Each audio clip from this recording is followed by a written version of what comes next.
You, much like yourself, I'm a vulture, but more dangerous. Welcome to another exciting episode from Marvelous Videos. I'm your host, Tia Aya. Vulture, exploring everything about this notorious Spider-Man villain. While Spider-Man has battled a lot of villains in his overall story arc, Adrian Toomes is one of the most exciting characters in the superheroes rogue gallery. Toomes, who usually goes by the name Vulture, was created by Stan Lee and Steve Ditko, and he first appeared in Spider-Man comics in 1963. He also differs from the other villains in the sense that he does not have bodily enhancements or hereditary powers. Instead, he uses his intelligence to create technology that will aid him in his crimes. Various versions of the Vulture have appeared in different comics, movies, and animated series arcs. Today, we will be exploring everything that there is to know about this notorious Spider-Man villain. Before we go into our explanation, we have a very small request. If you like our content, please support us by subscribing to our channel. This is a small click for you, but for us, it means a lot. Thank you. Let's begin. I can't afford that. Exploring the origins of Vulture in the Marvel Universe. Vulture had an unfortunate childhood, wherein he was orphaned at a young age and was then raised by his elder brother. Even though circumstances were dire, he grew up with good education and became an electrical engineer. Toomes then started a business with his friend Gregory Bestman, and he even got busy with his new inventions. One of the pieces that he invented was his signature electromagnetic wing vest, which enables him to fly at a high speed. And soon after, he discovered that Bestman was embezzling money in their business, and they started suffering huge losses. Toomes was eventually fired, and he later learned that Bestman had already sold their company. He was enraged by this, and he soon turned to crime and took the identity of the Vulture. His first mission as the Vulture was to launch an attack on the Park Avenue Diamond Exchange, but he was eventually caught and imprisoned. While in jail, Vulture became good friends with Renero Drago, who later betrayed him and tried to steal his electromagnetic wings. Drago's efforts to get his hands on the wings even resulted in some severe injuries for the Vulture. After obtaining information from the Vulture, Drago took the persona of the new Vulture. Still, he was eventually thwarted by Adrian Toomes after he broke out of prison and made new wings to defeat his imposter. After getting back into shape, Adrian decided to become a major crime lord in New York, and he first decided to get rid of the other crime lords by killing them. He also set out to take revenge on Bestman, but his plans did not work out on that front. The Vulture soon ended up in rehab, where he came across May Parker's love interest, Nathan Lubensky. He misunderstood Lubensky's intentions and then destroyed the rehab center, which led to another face-off with Spider-Man. When the Vulture kidnaps May Parker during one of his fights with Spider-Man, Lubensky feels betrayed and dies of a heart attack. The Vulture was then captured by Spider-Man, and he soon learned that he had cancer due to his frequent exposure to chemicals. He was also quite affected by Lubensky's death, and he visited May Parker's apartment to ask for forgiveness. Here he came across Peter Parker, and the two got into a fight, which ended with the Vulture being imprisoned. May Parker then visited him in prison and told him that she did not forgive him for his crimes.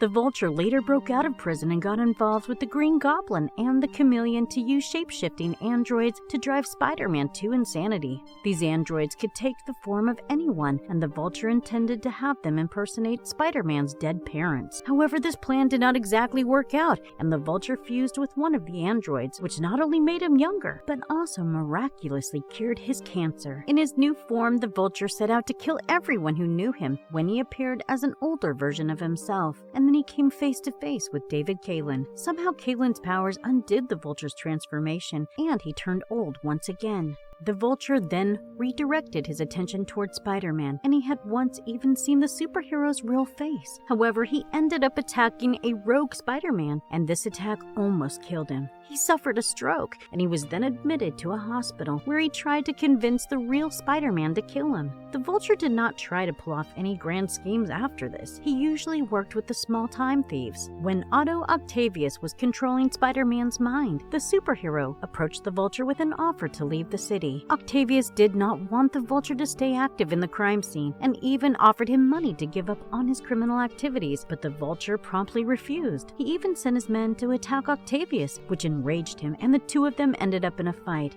Eventually, the Vulture made some modifications to his bodysuit and started calling it the Falcon suit for a short period of time. And in the meantime, Kraven started hunting an animal-themed humanoid, and he even targeted the Vulture. The The villain had no choice but to escape, but he was soon captured and put in prison, where he then formed the team known as the Savage Six. In the Marvel Cinematic Universe, the Vulture was portrayed by Michael Keaton in Spider-Man: Homecoming. This version of the Vulture was the father of Liz Allen, who turns out to be Peter Parker's love interest. The Vulture's arc follows the same story as in the comics, wherein he becomes a criminal after his company runs out of business. And in the movie, he pairs up with a group of his colleagues to run a black market weapon ring to sell all of the technology that they had collected at their company. Recently, Keaton also appeared as the Vulture in a post-credit scene in Morbius. The Ultimate Marvel storyline featured a different incarnation of the Vulture, wherein his character was actually a former S.H.I.E.L.D. agent named Blackie Drago. Drago was once hired to kill a high-profile CEO named Donald Roxon, but he was ultimately captured by Captain America. He later joined the Ultimate Six, along with Green Goblin, Dr. Octopus, and other such characters, and played an important role in the Death of Spider-Man story arc. In the Earth X story arc, the Vulture mutated into an even more animalistic version of himself and grew real wings, claws, and talons. The Vulture also appears in the Spider-Verse storyline, wherein a group of 5 Vultures team up to become a part of the Hounds. 4 of these Vultures were some alternate versions of Adrian Toomes, who was eventually eaten by the rest of his team. Besides, these different versions of the Vulture appear in various comic storylines, such as Marvel 2099, Marvel Noir, Marvel Zombies, Marvel 1602, and even the Spider-Gwen solo series.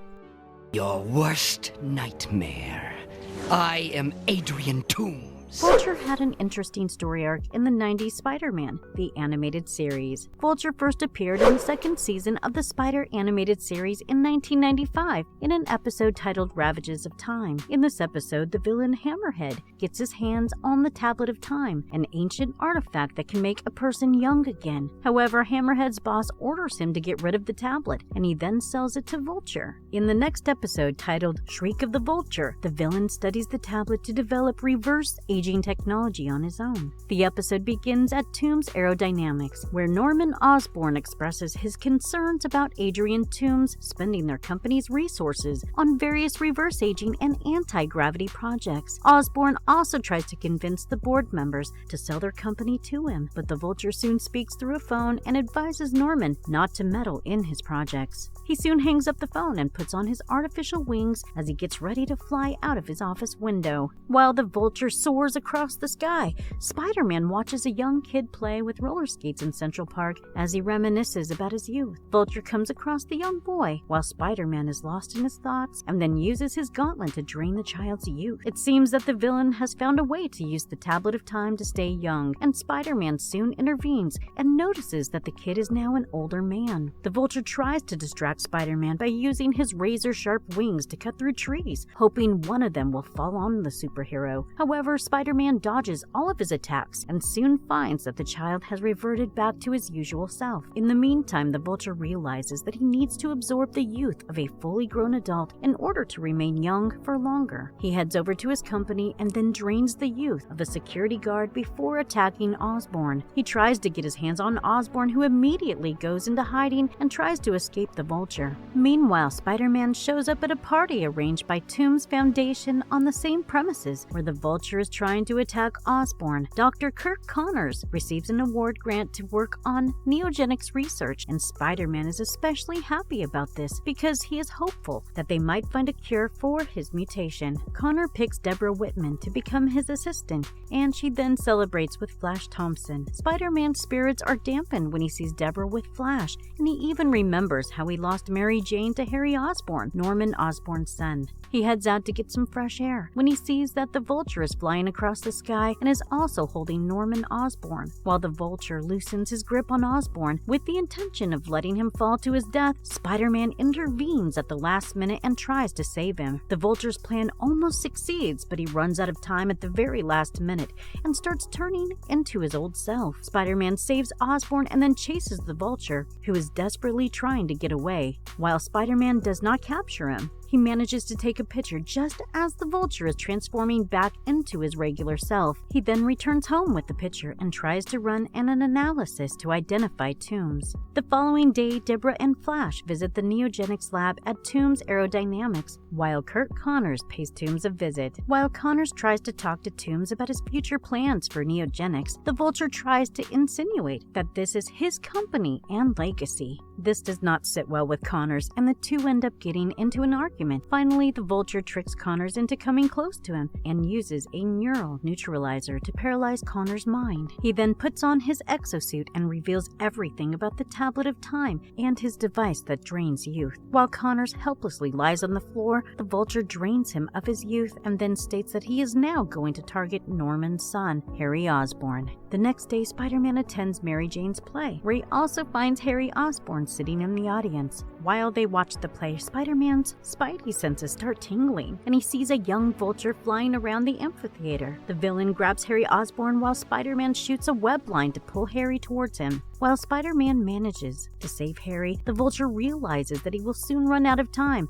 and revert back to his old self. He returns to Toomes Aerodynamics, where Deborah spots him flying in through the window. She immediately contacts Spider-Man and leaves him a message, all while the Vulture attacks her and drains her of her youth. By the time Spider-Man reaches the place, Deborah is nowhere to be seen, and the superhero then runs into Flash, who is also trying to look for Deborah. Spider-Man rushes to Deborah's lab, where he sees the Vulture flying out of the window. He follows the villain as he enters another building, and the Vulture then spots Flash lurking in the building. While Spider-Man finally finds Kurt Connors' body lying on the floor with the neural neutralizer attached to his head, Flash comes across Deborah and finds her in a room. In the meantime, Connors reveals Toomes' true identity to Spider-Man, while Deborah also returns to her normal young self. However, the Vultures had been waiting for Flash to come and find Deborah, and he soon barges into the room, and he then uses his gauntlet to drain the Flash of his youth. Spider-Man soon rushes to the scene and puts a stop to the Vulture's evil plans. The two get into a fight, while Flash and Deborah safely leave the building. The Vulture then reveals a button on his chest that will cause Toomes Aerodynamics to explode, and he also uses his neural neutralizer on Spider-Man. While the Vulture escapes, Flash finally shows up at the scene and removes the device from Spider-Man's head. The superheroes escape the building before it blows up, and Spider-Man's senses start tingling again. While Flash leaves with Deborah, the Vulture attacks Spider-Man with his gauntlet, draining him of his youth. He also realizes that Spider-Man's powers are making him even stronger, and the episode ends on that note. In the next episode, titled The Final Nightmare, the Vulture picks an elderly Spider-Man's body and flies above the burning building in the Toomes Aerodynamics complex. We learn that Toomes intends to keep Spider-Man as his captive so that he can keep renewing his youth by draining the young superhero of his powers. However, the Vulture gets distracted by an explosion on his company's premises, and the elderly Spider-Man uses this as an opportunity to get away. The superhero then sees that he has turned old and decides to hide until his transformation fades. In a different part of the city, one of the Spider-Man's enemies named Scorpion buys a newspaper and has an article on the Toomes Foundation's research on neogenics. He seems quite interested in it and also states that this could be one chance to become normal once again. The newspaper seller listens to him and then says that neogenics are not entirely relevant, which angers the Scorpion. While he tries to lash out at the seller, Spider-Man passes overhead and struggles with his powers due to his old age. He finds himself unable to even grab onto his web lines or even breathe normally, and he decides that he needs to find a way to return to his regular self. In a different part of the city, Norman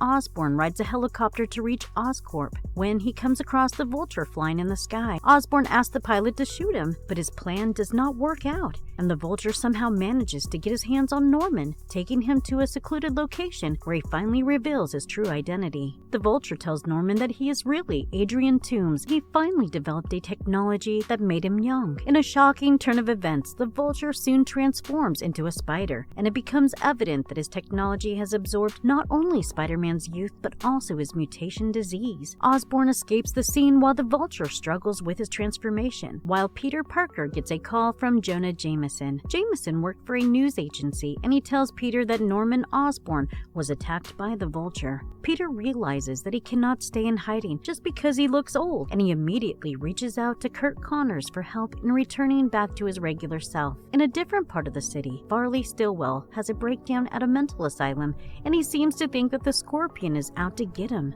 After the officers try to get Stillwell to calm down, Scorpion breaks into his room and asks him to turn him back into a human. He also tells them that they need to get to Tomb's aerodynamics, where they will find everything that they need to bring him back to his normal state. The two break out of the asylum, while the Vulture visits Connors at the Neogenics lab and asks him for help in undoing his current spider state. Connors reveals that the spider state is due to Spider-Man's mutation disease, and that the only way to get rid of it is by returning the superhero's youth back to him. The Vulture was actually surprised to hear that Spider-Man is alive, since he had assumed that the superhero did not survive the explosion at Tomb's aerodynamics. Connors tells him that Spider-Man is alive, while the Scorpion barges into the lab. All hell breaks loose as the Vulture tries to find Spider-Man's location, and Connors transforms into the lizard due to the stress. Scorpion even lunges into an attack on the Vulture, who finally realizes that the intruder wants his files on Neogenics. The Vulture agrees to hand him the files, but on the condition that he will help him in capturing Spider-Man. Kurt Connors soon returns to his normal state, and then reveals that Spider-Man was supposed to stop by the lab soon. When the superhero finally arrives, Scorpion then jumps down and attacks Spider-Man, while the Vulture reminds him that he can only have the superhero after he gets rid of the mutation. While Spider-Man feels betrayed by Connors, the Doctor reprograms the Vulture's gauntlet so that it can transfer the mutation back to the superhero's body. However, something goes wrong, and he accidentally transfers Spider-Man's youth back to him while the mutation stays in the body. The Vulture realizes that Connors had tricked him when his body starts transforming into the spider once again.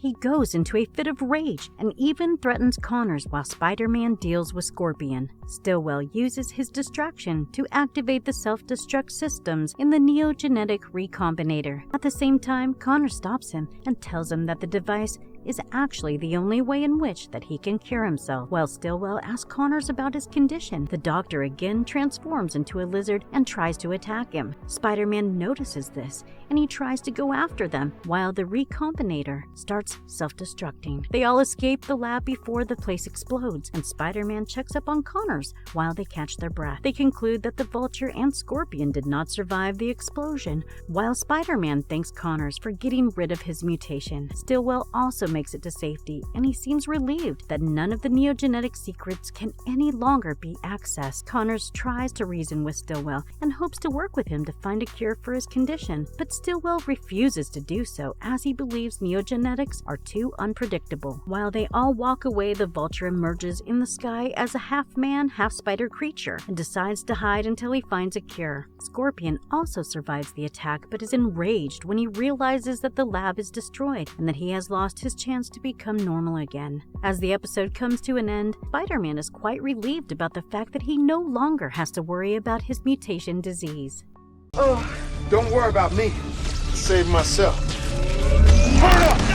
Why was there no Vulture in Spider-Man No Way Home? Spider-Man No Way Home was packed with legendary Spider-Man villains, ranging from Green Goblin, Dr. Octopus, Electro, and even Sandman. Among these villains, Michael Keaton's Vulture was notably absent, and the audience wondered why he was not included in the film. Moreover, the Vulture was seen in the post-credits scene of Spider-Man Homecoming in prison, which did tease his presence in No Way Home. In No Way Home, all the villains from alternate universes who know Spider-Man's true identity are pulled into the MCU when Doctor Strange's spell goes wrong. These villains were either Sam Raimi's Spider-Man trilogy or from Mark Webb's Spider-Man. One reason the Vulture was absent in this movie could be that he did not fit the criteria as he was not a part of the alternate universe storyline. Additionally, his character was still in prison in the previous Spider-Man movie, and it seems that he is still serving his sentence, which also explains his absence in No Way Home. You didn't say, may I? What makes him so powerful? The Vulture's wingsuit gave him a lot of abilities, but most importantly, they enabled him to fly around quite easily. He also wore an exosuit that gave him superhuman strength by various objects with minimal effort. The Vulture suit also gave him super speed and agility, and he could move at an incredible pace. Most importantly, his suit was made of highly durable materials, and it helped him withstand major attacks without getting any injury.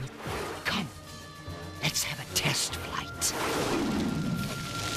Conclusion. To sum it up, the Vulture was quite an interesting character that stood out among the other Spider-Man villains. His ability to invent devices and technologies to aid him in his missions made him a unique presence in Spider-Man's rogue gallery, and we cannot wait to see more of him in upcoming Marvel content. And if you liked our content, don't forget to leave a like and subscribe to us if you haven't already. Have a good one and be safe. Thanks, everyone.